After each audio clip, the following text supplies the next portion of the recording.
Good morning. I'm thinking about the things that I've learned as a parent. So I think this video is going to be for parents. Raising kids is likely the most important job you'll ever have in your life. And it's all encompassing, especially when they're young, but then that hard work and determination doesn't just go away once they grow up. It changes. I won't say whether it's harder to have young ones or older ones. I think it varies by opinion. I know that I do very well with babies. That's always been, when I was growing up, my mom did home daycare and I always took care of the babies. I found that to be quite easy. But it was interesting when I had babies of my own, things that are everyday tasks, that stuff was not trained in with my years of daycare and taking care of babies. I could make a bottle for them. I could feed them. I could play with them. But as a parent, there's just an emotional level that goes into it. You genuinely want what's best for your kids. You genuinely don't want to see them suffer. And as I read scripture, and as we all know, suffering is part of life no matter how old you are. It's unfortunate that it can happen so young, but ultimately, it's to be expected. And some suffering is worlds worse than other suffering, but ultimately we will all face trials at some point in our life. And I would say a soul mission for a parent, first and foremost, the scripture that always comes to mind when I think about parenting and just how I live my life in general. It's noted a couple places, so I won't reference where, but it's love the Lord your God with all your heart, soul, mind, and strength. When you are loving God with everything you have, you change in how you treat others.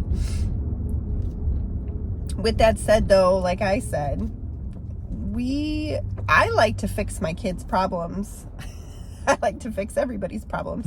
And I came to a realization that some problems aren't fixable, or simply some things have to be experienced in order to get to the next part of life. We have to walk through trials. It's part of it. So I would say to be an effective parent, 100% out the gate, as soon as you can, I would start praying for your kids. I tend to pray more when they're going through something, but we can't dismiss the fact that praying preemptively is a wonderful thing, because if we're living in God's will, He hears our prayers. And what better prayer that could come from the heart of a parent? We know our kids from the very beginning. The only one who knows them better and loves them more is God Himself. So ask Him to join you on the path. Ask Him to really help you guide them. Ask Him to help you weather their storms alongside them as a support and not a dictator. Ask God to help, and ask God to provide for them and protect them and put people in their life who will influence them for good. There does come a day where your kids aren't watching as closely. I think they always watch you and see how you go about life, but they do have a period in time, usually the teen years, or some, it's starting to get a little bit younger, but ultimately the realm of influence changes. So I think it is important to really ask God to put people in your kids' life where when your kids don't want to listen to you, perhaps these people in their life will tell them what you might have said to them, but they'll hear what this person is saying when they might not hear what you're saying. On that note, I think it's also really important to work through your own stuff. And I'm pretty sure I've talked about this. It's probably been a while, but if I want my kids to thrive, I have to thrive, and I have to do it selflessly.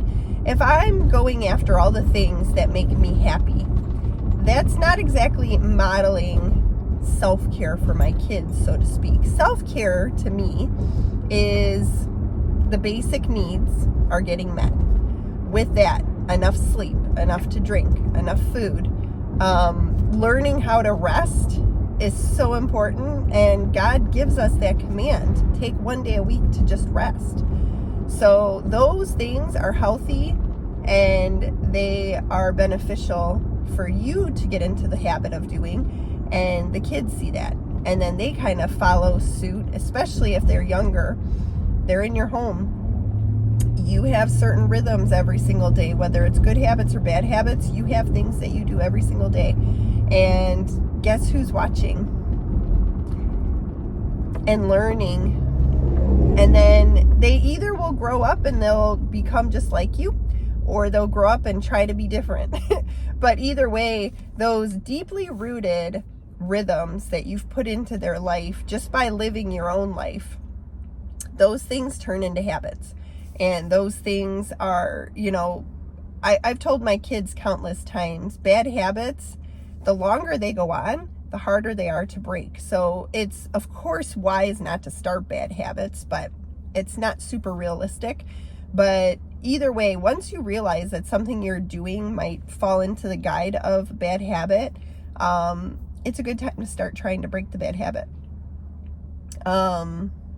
I've learned a lot, and I don't think this really adequately expresses all that I've learned, but I'd say the two main points of just trying to help your kids thrive, especially in our world as it is today, would be to pray for them fervently. Fervently means more and deeper.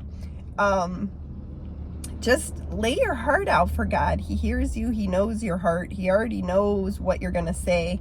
But do it anyway. Even, sometimes I know that I struggle with prayer. Sometimes I just don't know what to say. And that's okay. It really is. Sometimes your heart is so broken over something that you literally can't get words out, but your heart is crying. God hears the heart cries too. So pray fervently for your kids and for your family and for all those around you. And then also become your best. God creates us intimately and with supreme detail. And we are always capable of so much more because we do have bad habits as adults. And so if you can learn who you are in God's image, who you were created to be, what your purpose is, these are all really good things. And I'll say it again, that doesn't mean selfish. It doesn't mean go after the things that you enjoy that bring you happiness, but don't, serve anybody but yourself. I'm sorry. And also don't allow yourself to feel guilty when you do take care of yourself. I'll be the first to say, I feel guilty when I sit down to rest for a few minutes each day. And a lot of times I'm too busy to do it. And the guilt creeps in. And I'll tell you as much as I'll tell myself, don't allow it to happen. Don't allow it to happen. Guilt isn't from God. And guilt doesn't help you love others. So just, again, pray and ask God to help you become the person you're made to be. And your kids will see it, and things will change, and it'll be a slow process, especially if there were a lot of bad habits in your life. But either way, every day counts, and we could have our days up tomorrow, or we could have 50 more years to go. Nobody knows. So just make every day count and be mindful of the encouragements that come up along the way. Not even just mine, but I know I get encouragement from all over the place, and I'm looking for it, and I'm seeking God's will for my day and for my life. And He provides. He provides guidance and counseling and friendship and unconditional love.